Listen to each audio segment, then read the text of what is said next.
Hey everybody, Mike Iscovitz here. Thanks for joining me for Mondays with Mike. We're going to talk about the heat wave. What causes heat waves? What is a heat wave? Why has it been so persistent for us here in Texas? And then we'll talk a little bit about tropics and what might be forming out there. But first, I just want to thank you for joining me here. I might take my glasses off from time to time for effect, for dramatic effect, and then put them back on. I see way better with them on, obviously. I don't like the way they look, so I take them off when I'm on the air. So, I don't know, maybe y'all feel the same way, I don't know. Maybe I should start wearing my glasses all the time. All right, so let's talk a little bit about the heat wave. So today, as of the time of this recording, hopefully you're watching it live. If you're not, maybe you're watching it on YouTube. As of the time of this recording, it's Monday. And it is July the something. Trust me, it's in July. July the 11th. So yesterday on July the 10th, we had a record-setting day. Not just in Houston, but we tied the record high for Galveston. We shattered the record high for Houston. Not just for the day, but we actually tied the all-time hottest temperature ever recorded in the month of July in Houston by hitting 105 degrees. So you'll see that here behind me. It was the hottest day since Dwight Eisenhower. Yes, old General Eisenhower was president back in July of 1954. And to put it in some perspective, gasoline costs about $0.25 a gallon back then. You can get yourself a decent car for about between $1,000 and $1,500 used. You can get a brand new Chevy for like about $1,800, something like that. A loaf of bread was 15 cents. 15 cents for a loaf of bread. I buy the, because one of my daughters likes it and I like it too. It's the Dave's Killer Bread. Have you tried that? It's about $6 a loaf, I want to say.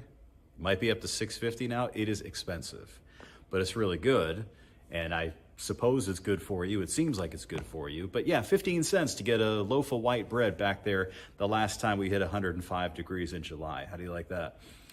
For College Station, 111 degrees on Sunday was the high temperature. And that was the second hottest temperature ever recorded in College Station. In addition, today we're going to repeat that again for some spots. We're looking at highs between 100 and 110.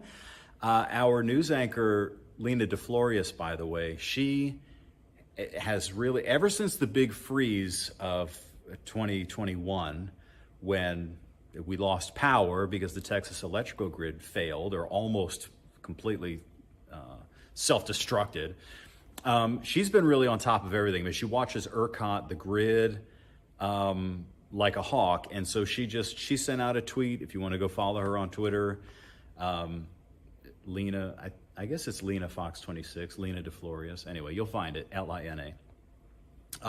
She said that the grid might go down this afternoon, Monday, July 11th. The grid could go down. Because the demand is expected to very much outpace the production. One of the reasons is that it's not very windy in Texas, and we've been deriving a lot of our extra sort of oomph that we need for the power grid from wind power. So that's, renewable energy sources are terrific, but sometimes you have to have backup systems. Sometimes it isn't windy, sometimes it isn't sunny. We have tons of sunshine today, so we're gonna get a lot of solar. Not so much though on the wind though, and the natural gas prices are obviously they've been, way up. So that's not good. The heat index value, the so-called feels like value. I know a lot of people don't like that. A lot of people say, "Don't tell me how to feel," that kind of thing, and I get it. Do you know the heat index? It's a weird thing. From what I recall reading. And I'm doing this impromptu, so I don't have the notes in front of me. But the heat index was actually created by somebody who, I think he was in Canada. Don't quote me on that. I think he was Canadian. But he was not a meteorologist. He actually was a guy who was like a textile designer. Like he studied the science of like, not clothing, but like fabrics and stuff. And I don't know. I mean, I guess it matters, obviously, what kind of clothes you're wearing when it's really hot out. And so he began to study this. And anyway, he developed an equation to calculate this so-called feels-like temperature, which there are variations of it that are used in different countries, by the way. But it takes sort of your average size person, average height and weight, and gives you an idea of, based on the fact that you're not going to be, your perspiration is not going to be evaporating as readily, how much hotter it's going to feel. And so I think it's useful. Some people don't like it. Some people just say, tell me the temperature, and that's enough for me. Let me know how you feel. I don't know, comment below. You're not going to hurt my feelings either way. I didn't invent it. I just think it's a useful thing. I wanted to show you here, it's not just that we were hot over the weekend. It's not just that we were hot last week. Houston has been really essentially in a heat wave, if you think about it, going back to last fall. Remember, we had the warmest December on record. We were in the 80s almost every day in December. We were 85 degrees on New Year's Day, 2022. We were warm all through January. We did get cold for a while, I think, in February. And since then, for the most part, like since May, we had the hottest May on record. We had, for Galveston, I think we had the hottest June on record. And, we've basically been like in the top 2 or 3 hottest on record for almost every month. And we've been continuing that this month. And this graphic behind us shows the high temperatures over the last 31 days. And all the yellow bars are above average and the white bars are below average. So we've been below average 2 out of the last 31 days, and that is it. And that was when we had a little tropical swirl off the coastline that brought us a little bit of rain, cooled us down temporarily, but really didn't do all that much. So let's talk about heat waves. First of all, the definition of a heat wave is a little bit unsatisfying. All it means really is 3 days or longer of having above average temperatures. In general, though, it's going to be used for any prolonged period of time when you are hotter than normal, generally much hotter than normal. For example, our average high temperature for the day today is 94 degrees, and we're expecting to get up to between 100 and 102. So that's way above average. And so that, continues, qualifies as a heat wave. Now, in general, in the summertime, the heat waves are going to be caused by this feature, which can be referred to by different things. A lot of times it's sort of colloquially called a heat dome, which, really it's a good description for it. It can also be called the subtropical ridge, and it tends to set up in this area in the summertime. Sometimes it's a little further east, sometimes it's a little farther west, and so sometimes it'll give, the southwestern U.S. a hotter than normal summer or wave. And then sometimes it'll give the southeast, a heat wave. And so far since May, it's really just been kind of wavering back and forth, but keeping Texas really right in the middle. And so we haven't had many opportunities getting rain either, which is why we're in a drought. So just a quick look at this. The arrows here represent the jet stream. The jet stream is known as the river of air. And so that flows at 30, 35,000 feet above the ground. And it tends to flow over the area where there's the greatest temperature difference at the surface. It's all tied in together. I mean, if you really want to go down the rabbit hole with it, you could look up the thermal wind. It's one of those things that you just, there's equations that describe it that basically, when you're over an area that's called a baroclinic zone, okay, like you're over a front, and when you go up into the atmosphere, the winds, depending on what side of the front you're on, are going to turn to create this orientation of the jet stream up in the higher parts of the atmosphere. And what's also really neat is that it flows along the streamlines. So unlike at the surface, like if you have a high and a low at the surface, generally the air will flow from the high to the low, and there'll be a Coriolis effect, and obviously it'll spin around the low. When you get way up into the high parts of the atmosphere, though, there's no friction really, and so the winds just kind of flow right in between the highs and the lows, sort of parallel to the changes in between the high pressure and the low pressure. We call that geostrophic flow. So that's what we have going on right now, and that area of high pressure is going to keep us hot. So, one thing that could help would be maybe like a tropical wave, something that might come along and bring us some rain. That's what happened back at the very beginning of July, end of June, beginning of July, when we were dealing with this little swirl off the coastline in the Gulf of Mexico. Brought us some rain, especially to the coastline, brought some heavy rain actually, and helped to hold the temperature down for a couple of days.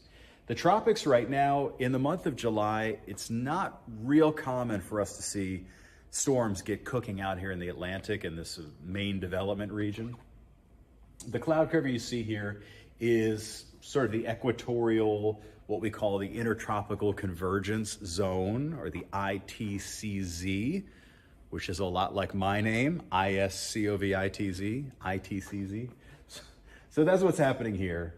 And it's, it's an almost like a always present area of showers and storms that you're going to see there that are just north of the equator this time of the year. And yes, later on in the season, it's something that's a lot more of a concern for tropical development. Here in the Gulf of Mexico, it is not a clear-cut situation. So obviously we have clouds.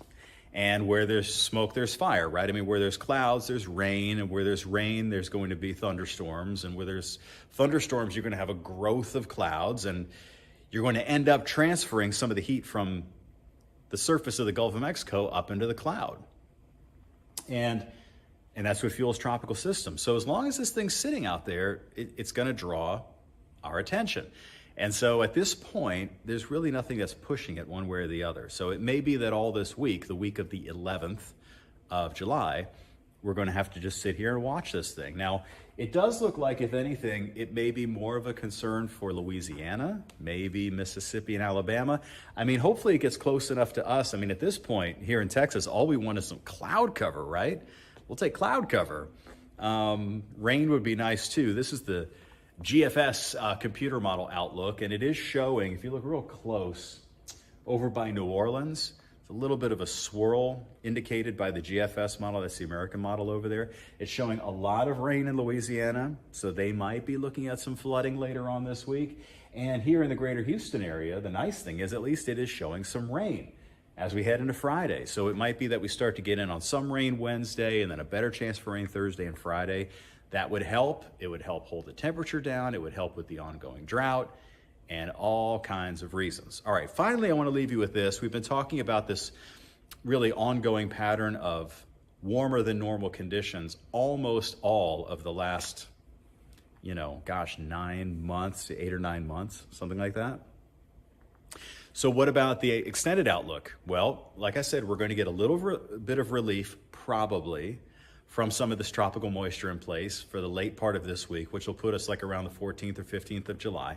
Beyond that, most of the country is likely to get back into a heat wave with this area of high pressure really not breaking down. Yes, we might temporarily get a little bit of cloud cover and some rain from the tropical system, but in general, it does look like the Climate Prediction Center is showing most of the country staying above average as we head into the week of July 17th to July 21st. So, in summary, get used to the heat. Please be careful out there. Take care of yourself. Check on the elderly. Make sure the kids don't overdo it. Yes, staying hydrated is important, but staying cool is equally as important because you can have all the hydration in the world, and if you have heat stroke, you're still going to have heat stroke. So that'll do it for this week's Mondays with Mike. I want to thank you so much for joining me for maybe I got a little nerdy. Maybe I get excited when interesting things are happening with the weather. So anyway, let me know what you think. Hit me up with any questions you might have on my social media, and we'll see you next week. Stay cool.